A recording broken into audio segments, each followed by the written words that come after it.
जय हिंद दोस्तों। रोजगार या फिर एम्प्लॉयमेंट एक ऐसी चीज है जिसका कितना व्यापक असर है हमारे देश और समाज में हम सभी को पता है। चुनावों से ठीक पहले सरकारी बहालियों का निकलना कईयों बार इस बात का जीता जागता प्रमाण है।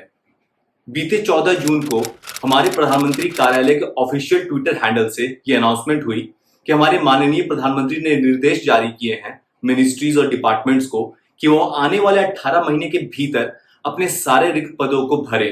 और ये जो आंकड़ा है रिक्त पदों का वो है 10 लाख का।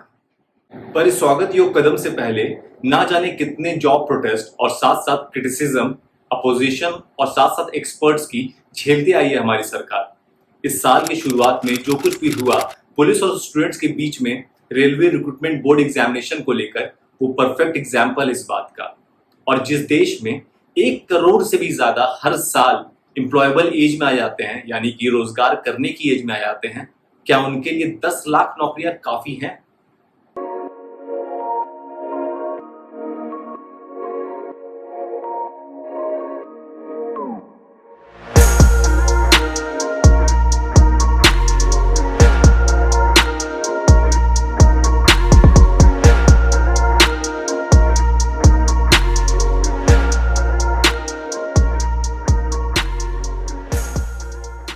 बीते दशक से हम सुनते आ रहे हैं डेमोग्राफिक डिविडेंड के आने की बात हमारे देश में।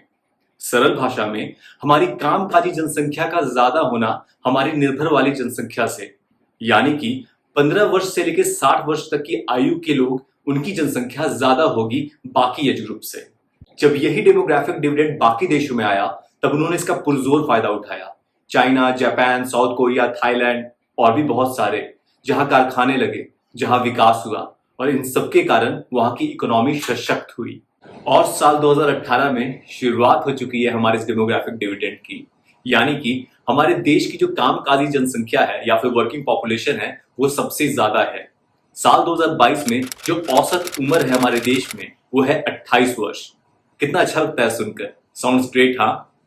लेकिन economic expert, think tank, international agencies और हमारी खुद की जमीनी हकीकत इस बात को साफ साफ बता रहे हैं कि किस तरह से हमारा ये डेमोग्राफिक एडवांटेज हमारे लिए धीरे धीरे बोझ बनता जा रहा है बेरोजगारी के रूप में। CMIE, centre for monitoring Indian economy, एक इंडिपेंडेंट इकोनॉमिक थिंक टैंक, उसके कुछ आंकड़े हैं जिन्हें देखने की जरूरत है हमें।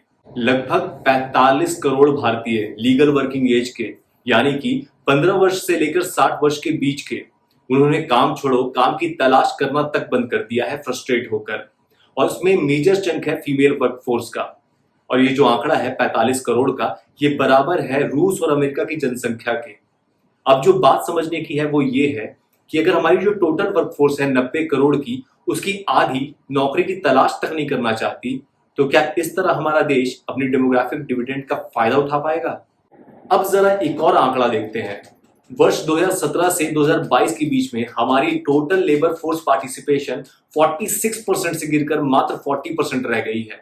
यानी कि सरल शब्दों में जो हमारी टोटल वर्किंग पॉपुलेशन है 90 करोड़ की, उसमें से 46% काम कर रहे थे, लेकिन वर्ष 2022 आते आते तक 40% ही उसमें से बचे हैं।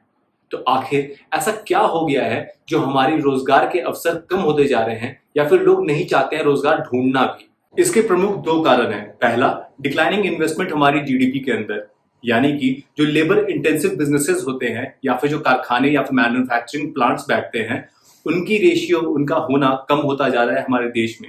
और जब ये नहीं होंगे तो फिर जॉब कहाँ से प्रोवाइड हो पाएंगे?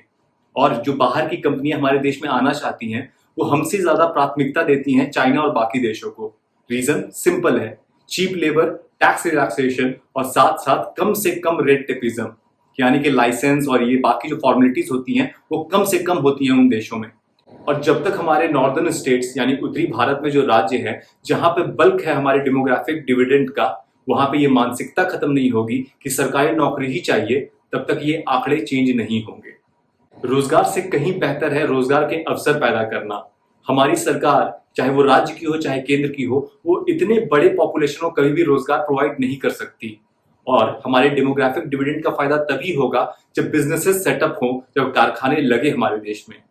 दूसरा प्रमुख कारण है वुमेन पार्टिसिपेशन हमारी इकोनॉमी में।